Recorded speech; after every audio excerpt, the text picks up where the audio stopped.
Hello and welcome to yet another episode, The Thought Blueprints. Here at Moments and Ripples, I'm your host, Mary Snyder.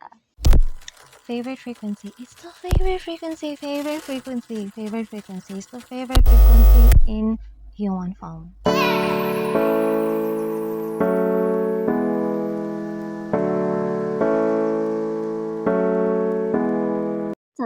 Whenever someone tells me their first impression of me before they actually got to know me, it's always the same thing. Oh, you're always wearing that serious face, that no-nonsense face. You're not easily approachable, but honestly, it's just my resting face being mistaken for the mean girl look. Or not.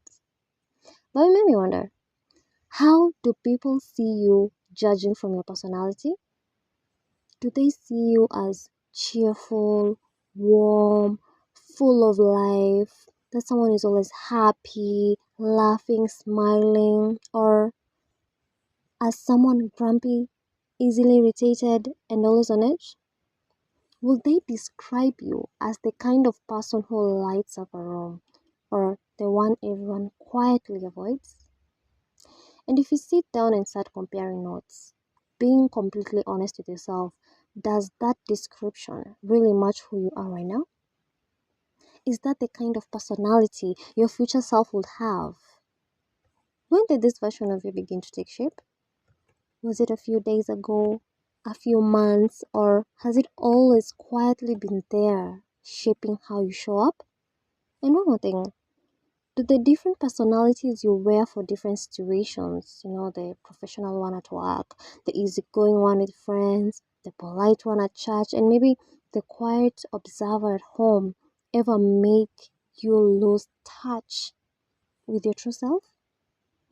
As you get the answers for those questions, it's funny how one bad mood can turn into a bad day, then a bad week.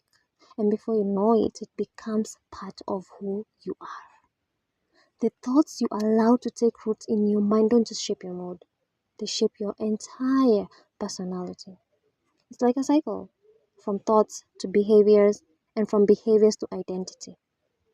Let's say it this way. Have you ever met someone who always seems upset or negative, and after a while, they don't even have to say a word? You can just feel their energy. That repeated emotion becomes their presence. But the same principle works in the opposite direction as well, like in confidence, joy, self-discipline. They are all built through repetition.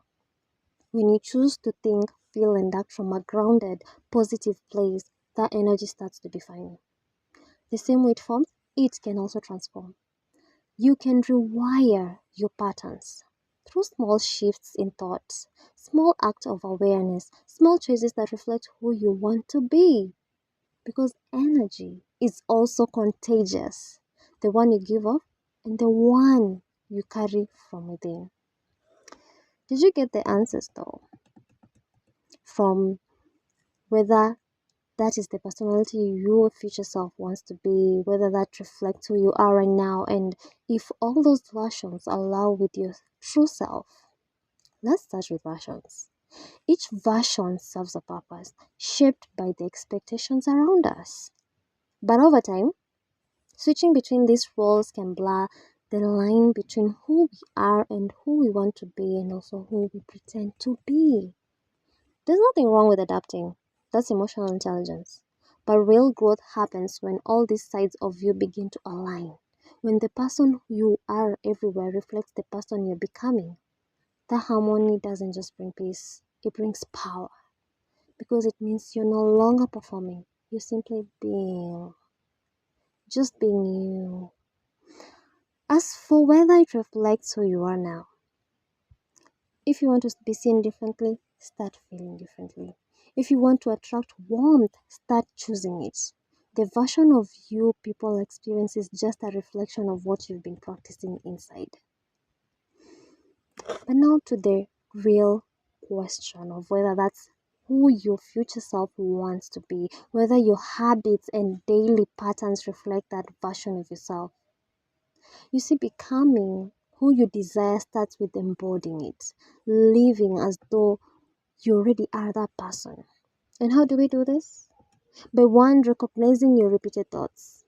Pay attention to what dominates your mind daily. Are you dwelling on frustration? Constantly doubting yourself? Awareness is everything. It's key. Two, break the habit loop. Your thoughts create feelings, your feelings drive actions, and your actions reinforce your thoughts. To change all this, you have to interrupt the whole cycle. When a negative thought arises, pause and reframe it. Instead of saying, no, no one likes me, try I'm learning to build meaningful connections because at the end of the day, you're doing it for you, not for validation. You don't need everyone to like you. You just need to stay true to yourself, to your roots. Three, be intentional with your actions. You want to be seen as confident? Start acting like it.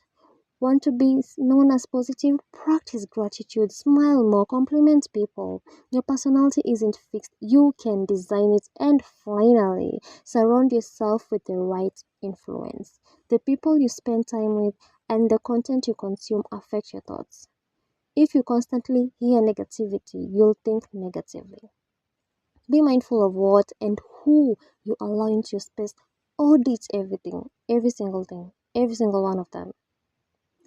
Every thought plants a seed, and over time, those seeds bloom into traits, habits, and very essence of who you are. So, guard your thoughts. They're not just passing moments, they're the blueprints of your becoming. This is Moments and Ripples. See you next time. Same place.